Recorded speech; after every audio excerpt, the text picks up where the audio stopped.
कभी हमारे नगर में मुंह मत दिखाना। इतने आसक्त थे पिंगला पे भर्तरी जी महाराज। विक्रमादित्य कुछ बोल ही नहीं पाए कि ये क्या। बड़े बड़े जो मंत्री थे उन्होंने बोलने की हिम्मत नहीं रह गई कि जब भाई के प्रति ऐसा इनका, तो कोई नहीं बोल पाया और निकाल दिए गए। पर मंत्रियों ने उनको सुरक्षित रखा। एक दिन जब असलियत का पता चलेगा तब ये रोएंगे, उसी समय मैं आपको सामने पेश करूंगा। एक नगर का ब्राह्मण गरीब तपस्या कर रहा था महाराज देवराज इंद्र की मंत्र से उनकी, इस बात के लिए कि मुझे धन मिले, मैं गरीब हूं, जिससे हमारा परिवार सुखी हो जाए। बहुत तप किया तो देवराजेंद्र प्रकट हुए, कहा ये अमर फल लीजिए, और अंतर ध्यान हो गए। वो बात करे करे तेरे अंतर ध्यान, तो उनका अमर फल लेके क्या करूं, वैसे दरिद्र गरीब ब्राह्मण हो, अमर होकर के क्या करूंगा। तब विचार आया कि अगर ये अमल फल महाराज भर्तरी को पवा दे तो धर्मात्मा वीर राजा वो अमर रहेगा, हमारे देश की सुरक्षा होगी और मुझे धन मिल जाएगा। ये अच्छा लगा। वो गए, अंदर प्रवेश किए। नजदीक दासी ने कहा कि कोई विप्र देवता पधारे। उठकर प्रणाम किया, कैसे आगमन हुआ, आज्ञा कीजिए। उनका प्रभु मुझे ये तपस्या के द्वारा अमर फल मिला है और ये मैं आपको पवाना चाहता हूँ, इसके बदले में धन चाहता हूँ। आदेश कर दिया जितना इनको धन चाहिए दे दिया जाए। अमर फल लिया और विचार किया मैं खा के क्या करूंगा अमर होके, क्योंकि मेरी आसक्ति तो पिंगला पे है। पिंगला से कहा तुम अमर फल खा लो, जब तक मैं जीवित रहूंगा तब तक तुम्हें देखता रहूंगा। पिंगला ने कहा ऐसे थोड़ी अमर फल खाया जाता है, स्नान करके मंत्रानुष्ठान करके लाओ हमें। तो उनका नहीं, पालो मेरे सामने। बोले तो इतना विश्वास नहीं है। अब बस प्यार में तो दम होती है, नहीं विश्वास पक्का है तो मैं प्यार निश्चिंत रहिए। पिंगला ने सोचा मैं क्या करूंगी खा के, मेरा दोस्त अगर पालेगा अश्वपाल वो बढ़िया। एकांत में मिली अश्वपाल को, क्योंकि कांटा विक्रमादित्य थे, वो तो नगर निष्कासित हो गया, बिल्कुल स्वतंत्रता थी। महाराज इस रास्ते से बेशुद्ध थे। और अश्वपाल ने उस अमर फल को लिया तो उसने विचार किया कि मैं क्या करूंगा। और महाराज की नृत्यांगना ऐसी सुंदर थी जिससे आसक्ति थी।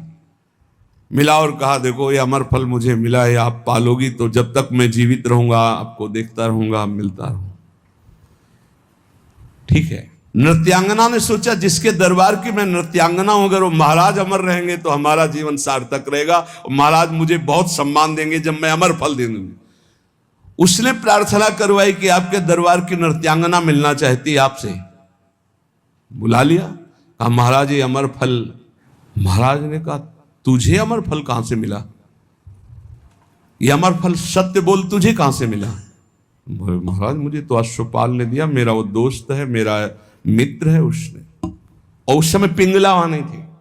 तुरंत अमर फल लिया और बोले तुम्हें जो संपत्ति चाहिए हम देंगे, कल हम दरबार में आते हैं। दरबार में गए, सब सभा एकत्रित, वर्षों के बाद आज दरबार में आए थे।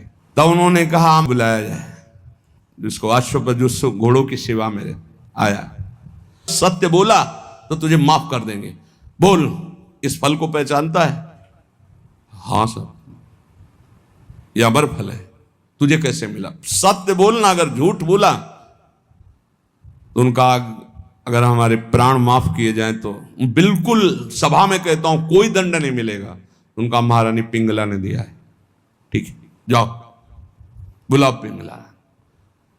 अब वो तो सज धज के आ रही थी कि आज दरबार में पार्श्व में विराजमान होंगी सिंहासन। गए कटघरे में खड़ी हो करो और तलवार निकाला और कहा देखो मेरे देश के विप्र ने तपस्या की थी, अमर फल दिया था, इनको पवाया था, ये अमर है और मैं काटूंगा, ये मरेगी नहीं। ये अरे महाराज क्यों, क्या तुझे अमर फल पर विश्वास नहीं? सर झुका दे। कहां है वो अमर फल? सत्य बोल तो तुझे माफ करो। बोले अश्वपाल को दिया था। क्या मेरे से श्रेष्ठ है अश्वपाल? मैं चक्रवर्ती सम्राट भर्तरी तेरे योग्य नहीं रहा। उसी समय भर्तरी जिनका धिक्कार है। मैं चक्रवर्ती सम्राट, मुझसे पिंगला तृप्त नहीं, पिंगला से अश्वपाल तृप्त नहीं, अश्वपाल वैश्या से प्रेम करता। धिक्कार है, कहां प्यार है, कहां अपनापन है। और मुकुट उतार के रखा और कहा कि आज अगर विक्रमादित्य होते तो मुझे ये चिंता नहीं होती कि मेरे राज्य का क्या होगा। तब मंत्रियों ने कहा आप महाराज निश्चिंत रहें, व्यवस्था पूरी, विक्रमादित्य सुरक्षित है। तो उनको यहां विराजमान करो। मैं एक क्षण भी ऐसे प्रपंच में नहीं टिकूंगा। महावैराग्यवान होकर भर्तरी जी के श्लोक बैरागियों के अमृत है। वो कह रहे हैं कि मैं बिल्कुल अज्ञानी था, मदोन्मत्त मदांध था। उस समय मेरा मन यही सोच रहा था कि मुझे बहुत ज्ञान है, मैं बहुत प्रवीण हूं। लेकिन आज जब भगवान शंकर की कृपा से ज्ञान हुआ, तब मुझे लग रहा है कि मैं घोर अज्ञानी, घोर विषयी, मदांध था। मेरा अहंकार दूर हो गया कि मुझे ज्ञान था। आज असली ज्ञान हुआ मुझे। हमने भोगों को नहीं भोगा, भोगों ने हमको भोग लिया। किसी काम का नहीं रखा, तप नहीं किया, तप्त होते रहे, जलते रहे। काल व्यतीत नहीं हुआ, हमारा जीवन व्यतीत हो गया। तृष्णा नहीं मरी, हम जीर्ण हो गए, वही भोग वासना। इसलिए सबके आदि कारण भगवान का भजन करो। मान लो मेरी बात, वही तुम्हारे हृदय से जन्म मृत्यु का चक्र मिटा देंगे।